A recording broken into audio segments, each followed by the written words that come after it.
topic ay when crisis hits, panic lifts.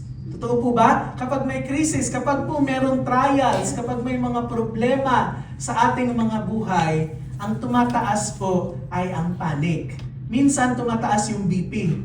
Kasi may mga problema, so tumataas yung blood pressure, tumataas yung worries, tumataas yung hairline kasi nakakalbo gawa ng maraming problema. So, ang ating pong topic ngayong gabi ay patungkol po dito. When crisis hits, panic lifts.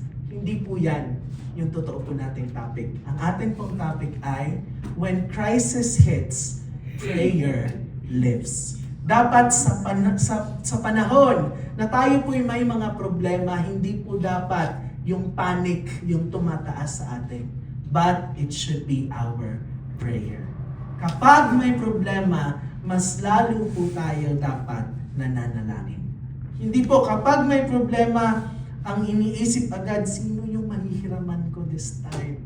Hindi po ganyan. Saan ako tatakbo this time? Dapat po, when crisis hits, it should be our prayer that would lift. Amen? Amen.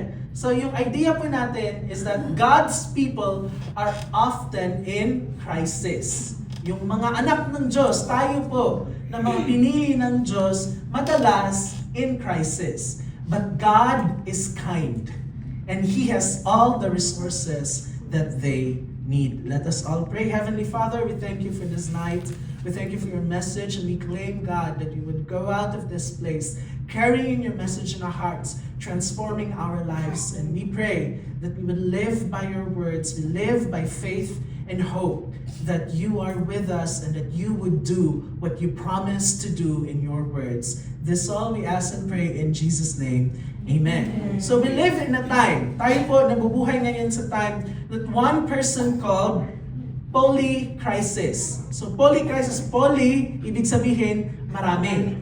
Polycrisis, not just one crisis, but a series of overlapping, serious catastrophic crises. So ibig sabihin, ang crisis po ngayon, hindi lang po isa sa ating mga buhay. Marami. At ang malungkot pa, sabay-sabay. Okay lang sana, Lord, kung isa-isa lang sana yung problema. Pero ngayon, yung crisis ngayon sa ating mga buhay, both personally, sa ating pamilya, sa trabaho man yan, o kahit na anong aspeto ng ating buhay, madalas po ang crisis ay sabay-sabay. Okay lang po sana kung paisa-isa, next week, ibang problema naman, pero madalas pong nangyayari ngayon, sabay-sabay yung ating kinakaharap. May problema sa work, may problema sa pamilya, may problema sa health, may problema sa Pilipinas. Ang dami-dami pong crisis na atin pong hinaharap. And that is what we call a poly-crisis. And yun po yung hinaharap ng bawat Kristiyano ngayon. So meron din pong political upheaval. So sa Pilipinas, ang gulo ng politika sa Pilipinas. And naaapektuhan po tayo kahit nandito tayo. Bakit po? Because our remittances ay nagagamit lamang po, hindi po ako nagagamit po sa mga politiko, pero nagagamit lamang po sa sarili po nilang mga luho. So, nakakalungkot that even though we are far, our families are affected and therefore, we are affected by this crisis. And kakabangon lamang po nating lahat ng buong mundo mula po sa global pandemic. And then ngayon, marami naman pong mga sakit na atin pong naririnig. And mga kalamidad sa Pilipinas, merong bagyo, merong lindol, and then sa ibang parte ng Pilipinas, bagyo at lindol, so mga combinations. Ang dami-dami pong problema ngayon. And nowadays, people are less confident that life for their grandchildren, kung tatanungin po yung mga tao ngayon, sure ba, confident ka ba that your grandchildren would have better life than you? Wala na pong magsasabi ng yes. Dahil alam po nila, problema na lang po ang naandon sa future. Mas malungkot po, meron pong studies na ginawa ngayon that the percentage of people that believe that faith is important has dropped from 62% to 39% na lang. So, nag-survey po sila ng mga tao all over the world kung importante pa ba ang faith nowadays.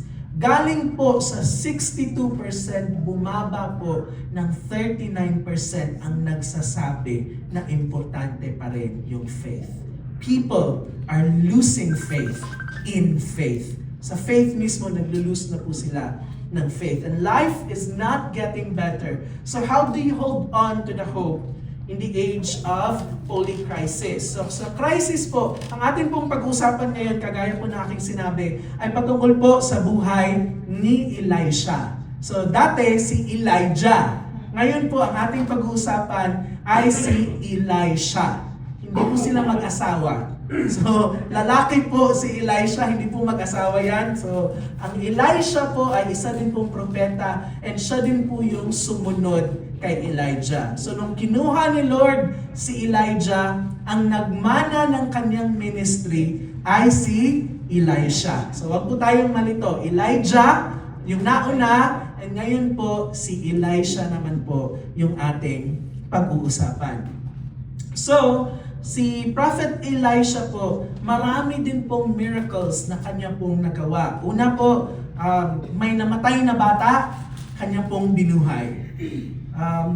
Yung widow po na at the time na nagkaroon po ng famine, yung widow ay meron pong kukunti, kakarampot na lang po na oil. Pero yung ginawa niya, minultiply na po. As long as yung widow ay may madadalang jar na paglalagyan ng oil, hindi po nauubos yung main source. At nung wala na pong mahanap, dun pa lang po naubos yung source ng oil. Galing sa maliit na multiply po into napakadami. Healing po sa isang soldier. Meron din po yung axe head, yung axe na pamputol ng kahoy. Natanggal po yung iron, yung ulo ng axe. Yung kahoy na lang yung naiwan at natapon po doon sa isang river.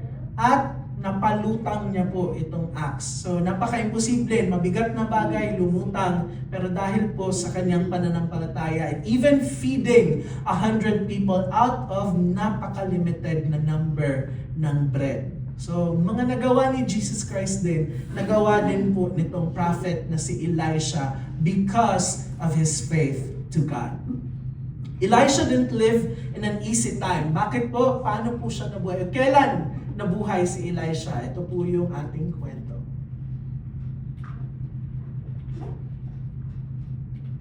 Yeah. Now the king of Aram was at war with Israel.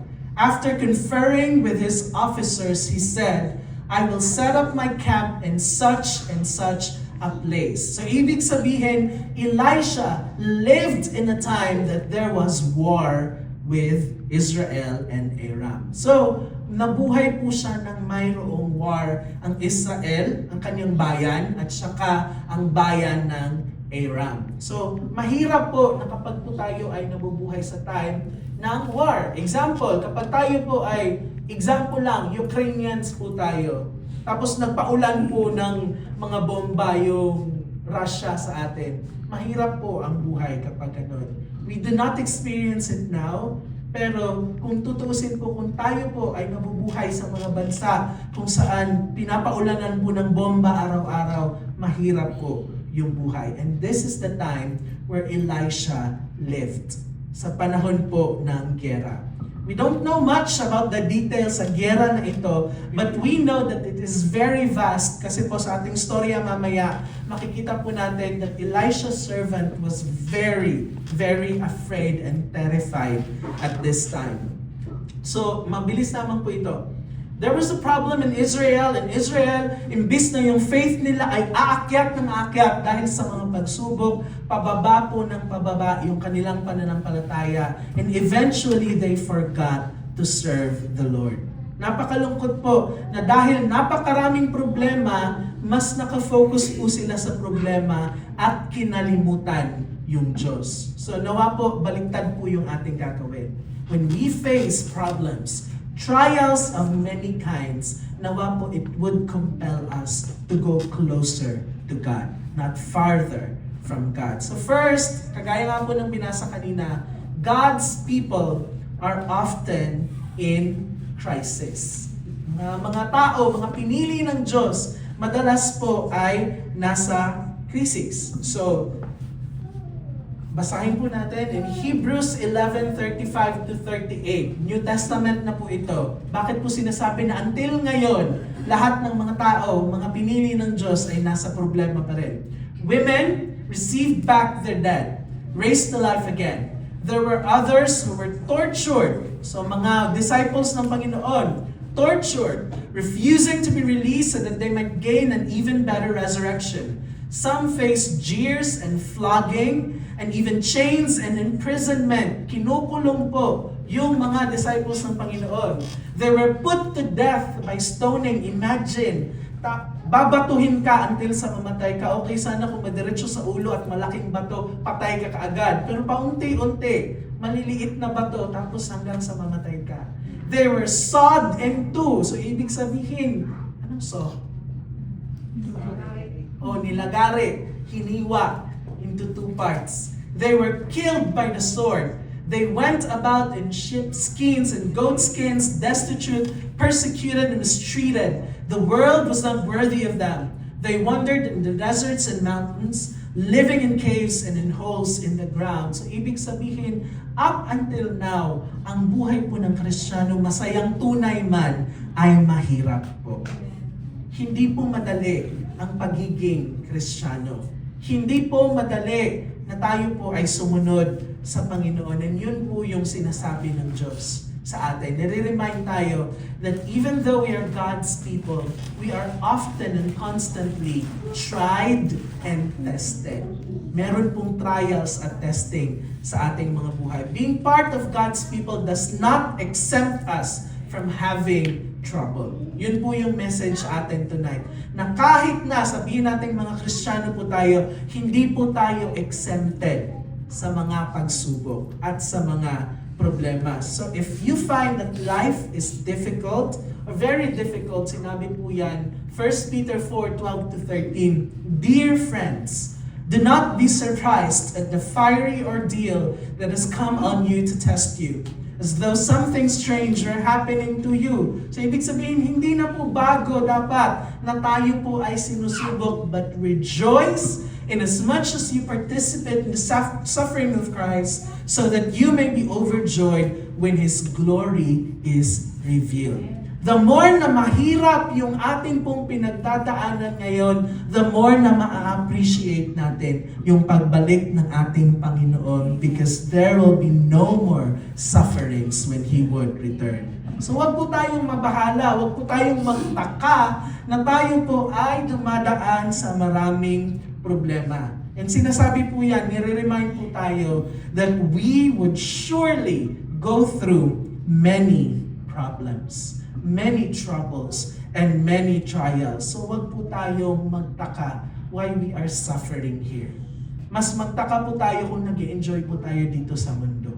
Kasi ang may-ari po ng mundo sa ngayon ay hindi po ang Diyos, kundi ang kalaban ng Diyos. Kung nag-enjoy po tayo, baka hindi rin po tayo talaga sa Diyos. Baka ang nagmamay-ari po sa atin ay yung kalaban ng Diyos. So if we are facing many problems and many trials, ibig lamang po sabihin that we are of God because we are not of this world. Hindi po tayo mula dito sa mundo. So, we might go through a lot of problems. And ang problema po dito sometimes sa mga problema, hindi lamang po isa, pero ang problema minsan left and right, front and back, up and down, nandyan pa. Napapalibutan na po tayo ng maraming problema, but let us not forget, second phrase, God is kind. Even though marami pong problema na ating pinagdadaanan, do not forget that God is kind. Napakabait po ng ating Panginoon. Napakabuti ng ating Panginoon. What did Israel deserve at this time? Yung Israel po, kinalimutan ang Diyos. Ano pong deserve nila mula sa Panginoon? Wala po dapat. They were on a downward path, worshiping idols, neglecting God. Every king na meron po sila, kinakalimutan nila ang Diyos and were evil. And ang ginawa ng Diyos pa din, napakabuti ng Diyos. Sinabi nga dito, they rejected His decrees and the covenant He had made with their ancestors and the statutes he had warned them to keep. They followed worthless idols and themselves became worthless. They imitated the nations around them, although the Lord had ordered them, do not do as they do. They forsook all the commands of the Lord their God and made for themselves 2 idols cast in the shape of calves and an Asherah pole. They bowed down to all the starry hosts and they worshipped Baal. They sacrificed their sons and daughters in the fire. They practiced divination and sought omens and sold themselves to do evil in the eyes of the Lord, arousing His anger. Ito po yung ginawa ng bayang Israel. Kinalimutan nila ang Diyos, ni-reject nila ang mga utos ng Diyos, but still, God was kind to them. Hindi po sila kinalimutan ng Diyos. They were unfaithful to God, but God remained faithful. And ganun din po sa atin. Sometimes, we become unfaithful to our God. Hindi nga sometimes, madalas, we become unfaithful to God. We disobey God, but God remains faithful. Hindi po pwedeng baguhin ng Diyos yung kanyang nature. He is faithful. He is just, totoo po yan. Kukunin po talaga natin yung consequences ng ating mga maling gawain, pero hindi po sobra yung judgment ng Panginoon. Although, na dapat talaga ipako na tayo sa krus, pero hindi po yan ginawa ng ating Diyos because He is kind. God is good and God is loving. Kaya po hindi po tayo pinapabayaan ng Panginoon. So, what reason did God have to come to Israel and tulungan sila nung inaatake po sila? Wala po dapat. Pero ito po yung ginawa ng Panginoon. Now the king of Aram was at war with Israel, and after conferring with his officers, he said, I will set up my camp in such and such a place. So ibig sabihin, sabi niya, aatakihin ko ang bayang Israel. And dito ako mag-set up ng camp. So dito ako magtatago para mapuntahan po itong bayang Israel at magulat po sila. So hindi po alam ng Israel yung plano ng Aram at gusto nang i-surprise yung Israel para po kanilang magapi yung Israel. And eto po yung nangyari. The man of God, which is Elisha, sent word to the king of Israel, beware of passing that place, because the Arameans are going down there. So the king of Israel checked on the place indicated by the man of God.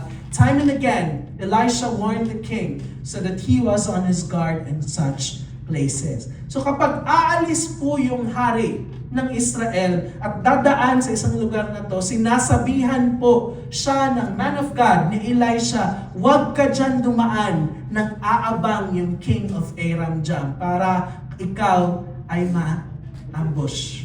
So, sinabi dyan, time and again. So, ibig sabihin, every time na lumalabas etong king of Israel, hindi po siya napapahamak kasi po may warning na agad si Elisha.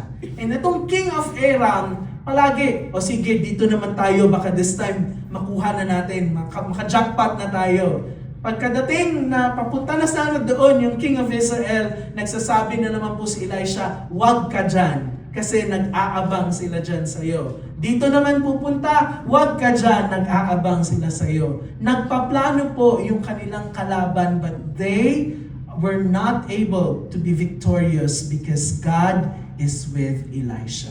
At maraming sinabi ang Diyos na warning sa kanya para i-warn din po ang king of Israel. Imagine, at that time, the king of Israel was very unfaithful to God.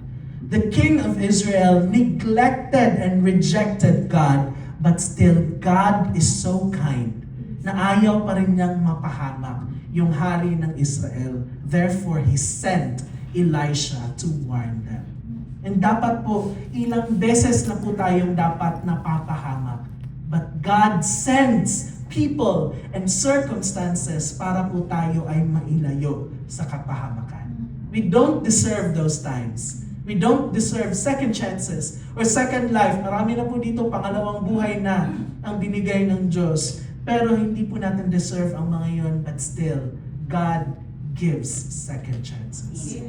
God gives a lot of chances sa ating lahat because He is kind. Huwag po natin kalimutan yan, that although we go through many, many troubles and trials sa ating mga buhay, God is kind. Huwag po natin kalimutan yan.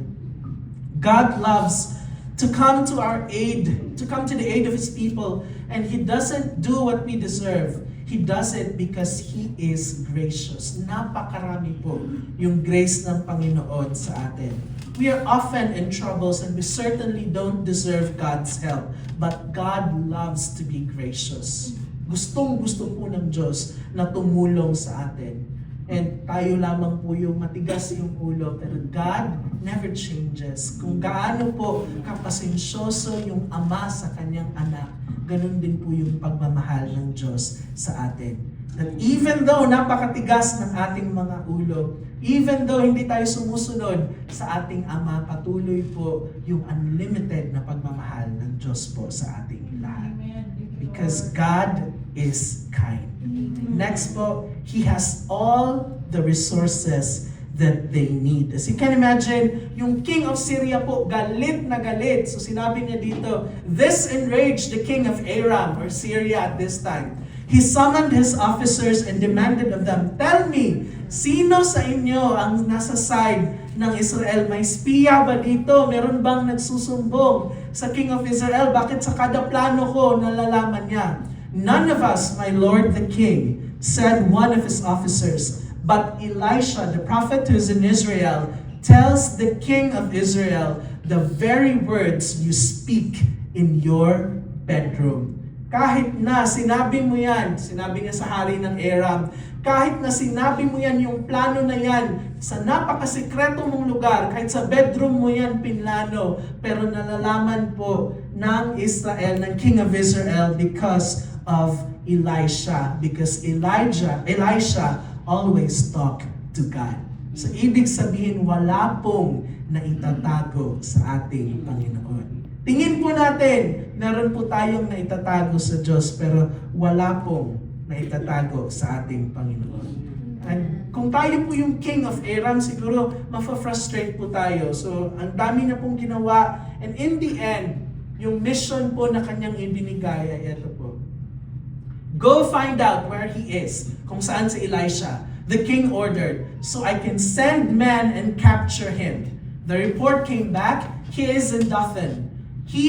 Then he sent horses and chariots and a strong force there. They went by night and surrounded the city. So nagpadala siya ng napakaraming horses and chariots and a strong force. So ibig sabihin, hindi po basta-basta yung pinadala ng king of Aram para po hulihin si Elisha. Marami po talaga yung kanyang ipinadala, and they went by night para hindi po malaman ni Elisha na aatakihin na siya ng mga kawal ng hari ng Aram. They surrounded the city. Ang isang city po, hindi po yan maliit.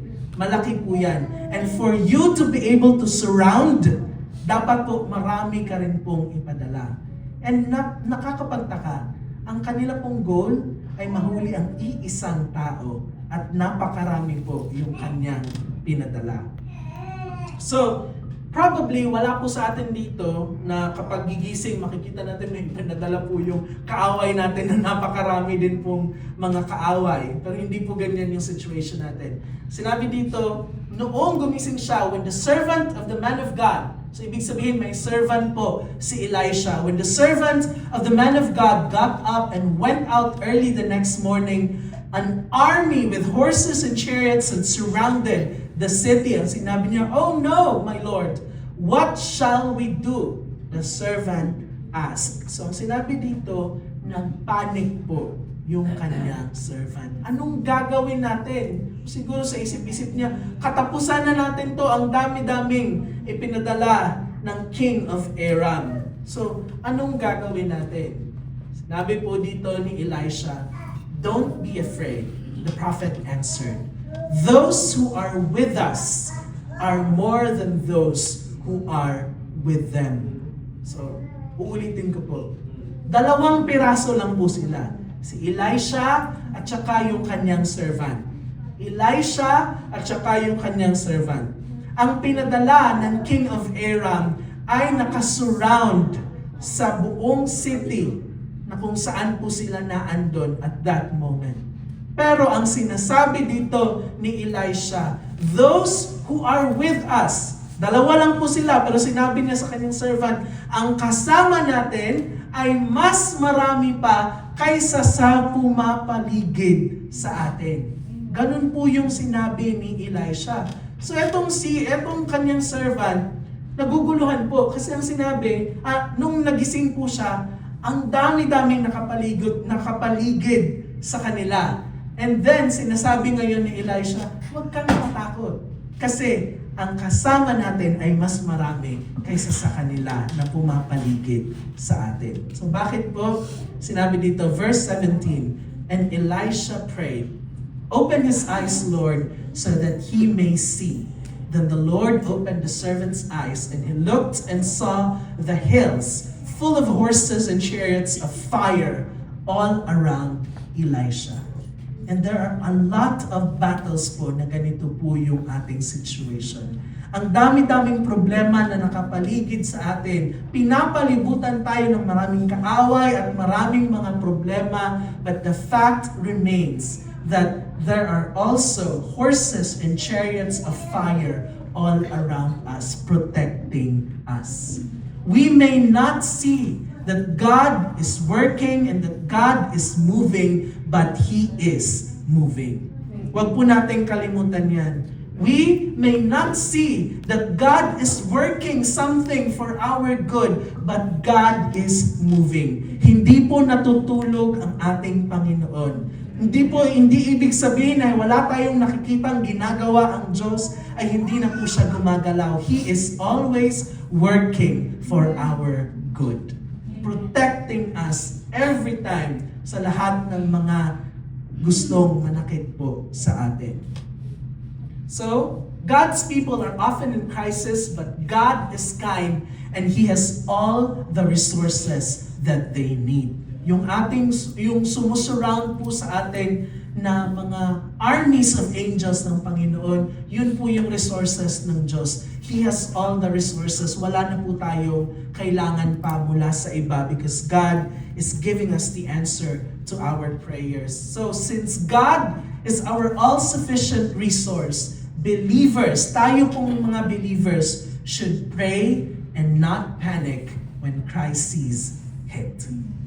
Dapat po tayong nananalangin at hindi po dapat nagpapanik.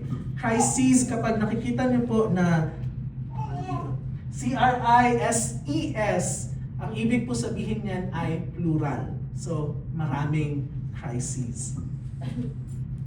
When we look at God, we learn three things in relation to our trials. First, God is omnipresent. Second, God is omniscient. And third, God is omnipotent. Anong ibig sabihin? God, omnipresent. So, omni means all.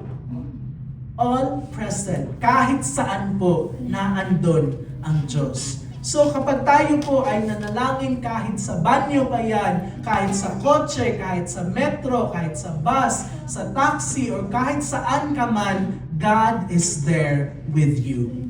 God is omnipresent. Wala pong lugar na pwedeng puntahan ang demonyo para po tayo ay kanya pong magapi na hindi po pwedeng puntahan din ng Diyos. God is everywhere.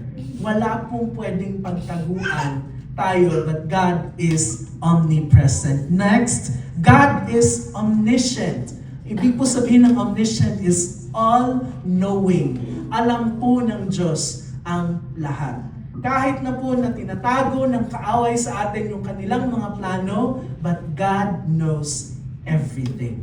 God is omniscient. Alam niya po ang lahat ng bagay. And next, God is omnipotent. Anong ibig sabihin? He can do everything. All-powerful God. And ganito po yung ating kailangan i-remind sa ating mga sarili when we go through trials. Kapag tayo po meron pong mga pinagdadaanan ng mga problema at mga pagsubok, remind yourself, God is everywhere. God knows everything, and God is all-powerful to solve every problem that we have. Wala pong hindi kayang gawin ang ating Panginoon. So prayer is the way to have peace, not panic when crisis hits. Kung tayo po ay nakakaroon ng problema, hindi po makatulog minsan hindi makakain, parang in love lang din. Pero hindi makatulog, hindi makakain, pero dahil po sa napakaraming problema. But kapag tayo po ay nananalangin, instead na tayo mag-panic, peace would come in. So, kapag po nasa point na po tayo na halos po hindi na natin alam kung ano yung gagawin, alam po natin kung ano dapat. It is to pray. And when we pray, the peace of God would transcend to all of us. Bigla na lang tayong magkakaroon ng kapayapaan na, tama, He knows everything. He can do all things. So sinabi sa Philippians 4:6-7, do not be anxious about anything, but in every situation, by prayer and petition, with thanksgiving, present your requests to God. And the peace of God, which transcends all understanding, will guard your hearts and your minds in Christ Jesus. So sinabi po dito, hindi mawawala kapag nananalangin po tayo, our problems and our troubles would not fade away, na instantly mawawala po yung problema. Ang nawawala po ay yung worry natin at ang ating panic na mapapalitan po ng peace ng Panginoon. So problems would still continue, pero magkakaroon po tayo ng peace, knowing na hindi po tayo yung susolve ng ating mga problema. Ang Diyos po ang lulutas ng ating mga problema. Sinabi dyan, in every situation, maliit na bagay o malaking pagsubok man yan, give your prayer and petition to God with thanksgiving. And sinabi dyan, the peace of God, which transcends all understanding. So ibig sabihin, hindi pa man natin nakikita yung solusyon. Hindi natin alam kung paano masusolusyonan yung ating mga problema. Wala pa rin tayong nakikitang kahit na maliit na progress sa ating mga problema, pero bigla kang nagkaroon ng peace dahil po sa pananalangin natin. When we pray, situation may not change, but our hearts will change. Amen. Hindi po madalas ang sitwasyon ang binabago ng Diyos. Sa ating pong pananalangin, hindi po ang sitwasyon ang babaguhin ng Diyos, pero yung attitude po ng ating mga puso. When Jesus prayed, before He was crucified, He said, Father, if you are willing, take this cup of suffering away from me. But not my will, but yours be done. Jesus was still crucified. Na-crucify pa rin po ang Panginoon. Si Jesus na po yung nanalangin. Hindi po nagbago ang sitwasyon. But when He prayed, what changed was His response. Sabi niya, Lord, not my will, but your will be done. Amen. Sa pananalangin, we could not expect every time na magbabago yung situation. But we can always expect na tayo ang babaguhin ng ating Panginoon. So ganun po yung dapat nating i-remind sa ating mga sarili. Bigla kapag nanalangin ka, wala pa namang solusyon, pero nagkaroon ka ng peace dahil alam po natin that it is God. Ang Diyos lamang po ang makakatulong sa atin. So ganun po, kagaya po ng nangyari po kanina sa ating pinagkwentuhan, na nangyari po sa servant ni Elisha. Nagulat na lamang po siya, peaceful yung tulog niya. At that night, nung nagising siya, nawindang siya, ang dami-dami ng kalaban na nakapaligid sa kanya. And ganyan din po sa atin. Madalas sa ating mga problema, hindi po natin nakikita na malayo pa lang. Andyan na yung kahirapan, andyan na yung sakit. Magkakaroon ako ng sakit, nakikita ko na gumagapang papunta sa akin. Hindi po ganyan. Madalas po sa mga problema po natin, nagugulat na lang po tayo na may ganyan nang dumarating sa ating mga buhay. Example naman po, kapag ikay God forbid, kapag tayo po ay na-aksidente, hindi naman natin nakikita na, 3 days na lang, 2 days na lang may accident na. Hindi po ganyan. Wala pong problema na malalaman po natin na dadating na yung problemang yan. Ganon din po yung nangyari sa servant po ni Elisha. Natulog siya ng mahimbing, pagising niya, andyan na rin po yung problema. But sabi nga dito, prayer replaces panic with wisdom for dealing with trials. Ang Diyos, kapag tayo po'y nananalangin, kagaya ng sinabi ko, God would not change the situation every time, but God would change us. And most of the times, God, when we pray, gives us the wisdom on how to solve our trials. Madalas po, lumalapit tayo sa ibang mga tao, pero ang gusto lang palang gawin ng Diyos, parang gustong sabihin sa atin ng Diyos, uy, huwag ka nang maghanap sa iba ng sagot sa iyong panalangin. Ikaw, nasa sayo na ang sagot sa iyong panalangin. Binigay ko na, hindi mo lang ginagamit. So, wisdom would be given by God kapag tayo po ay nananalangin. Kagaya po dito. As the enemy came down toward him, Elisha prayed to the Lord, strike this army with blindness. So he struck them with blindness as Elisha had asked. Wala pong nung time po na nakita ni Elisha na meron pong army na ipinadala ang kalaban, hindi po siya tumawag sa King of Israel, o sige, magdala ka rin ng army na mas malaki dito sa umaatake sa akin. Hindi po ganyan yung kanyang response. Ang kanyang response is, he prayed to the Lord. Ang Diyos po yung kanyang pinuntahan. And ang ginawa ng Diyos, strike the army with blindness. Hindi po blindness, hindi po pala blindness, kasi English term blindness, hindi po nabulag yung mga army. Pero ang sinabi po dito ay hindi nila nakita kung ano po yung kanilang pinunta. What they really want was Elisha. Pero kaharap na po nila si Elisha. Elisha told them, this is not the road and this is not the city. Follow me and I will lead you to the man you are looking for. Si Elisha po yung kanilang hinahanap. And si Elisha yung humarap sa kanila, sinabi ni Elisha, ay hindi to yung kanyang gustong puntahan. Hindi to yung city na yon. Sundan niyo ako and dadalhin ko kayo doon sa taong hinahanap niyo. Kilala po nila si Elisha, but because God struck them with blindness. Blindness, ibig po sabihin, hindi po nila nakita yung totoo. Hindi po nawalan po sila ng vision. He led them to Samaria. So sa Samaria po, Israel po. After they entered the city, Elijah said, Lord, open the eyes of these men so they can see. The Lord opened their eyes and they looked, and napapaligiran na po sila ng army ng Samaria. So ang dami-dami nila para atakihin yung nag-iisang tao. Hinahanap nila yung nag-iisang tao, yung tao pa na yun ang nagsabi, hindi dito, hindi ako, dadalhin ko kayo doon. Pero dinala po siya sa loob ng kingdom ng Israel and napaligiran po sila ng army ng Israel. Wala na po silang takas. Pero, sinabi dito, prayer opens our eyes to spiritual reality. Kagaya po ng nangyari kanina nung nagdasal si Elisha, Lord, buksan mo ang mata ng aking servant so that he will know na mas marami ang ipinadala mong army kaysa sa army na umaatake sa atin. And ganun din po. When we pray, God opens our eyes to spiritual reality. Na ang dami man nating problema, but God is with us. Amen. Madalas po kasi when we face troubles, nagtatampo, Lord, pinabayaan mo na ako. Lord, iniwan mo ko. Saan ka? Nung grabe yung pangangailangan ko, Lord. Drama-drama pa. Kakapanood din ng mga drama sa buhay eh. Pero nagdadrama-drama pa tayo na, Lord, saan ka? Pinagdadaanan ko to, saan ka?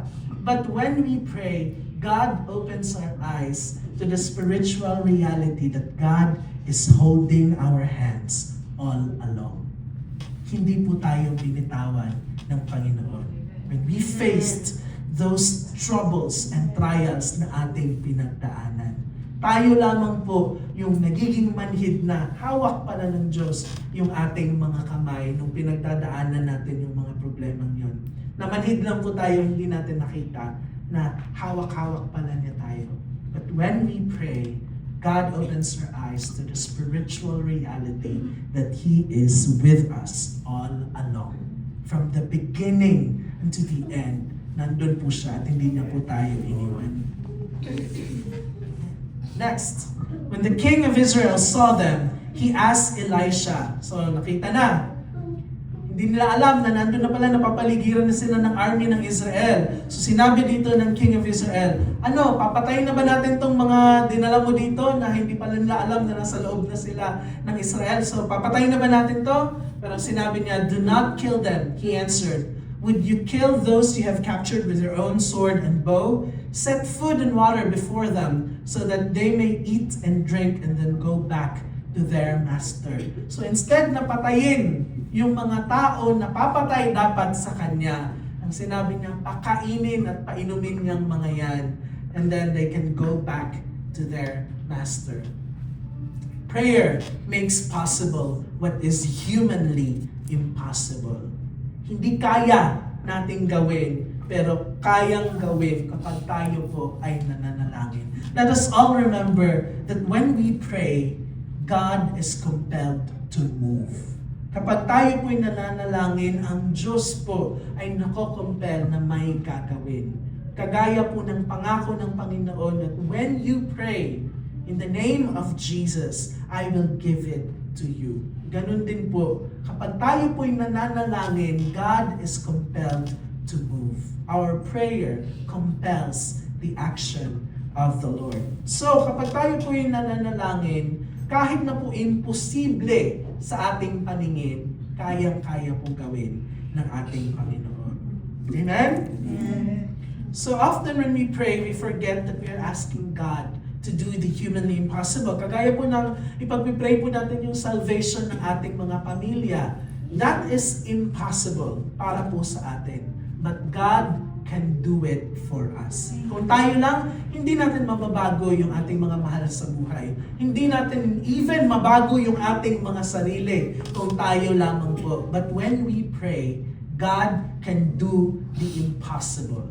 Na kaya niya pong baguhin yung ating mga sarili, kaya niya pong baguhin yung ating mga pamilya.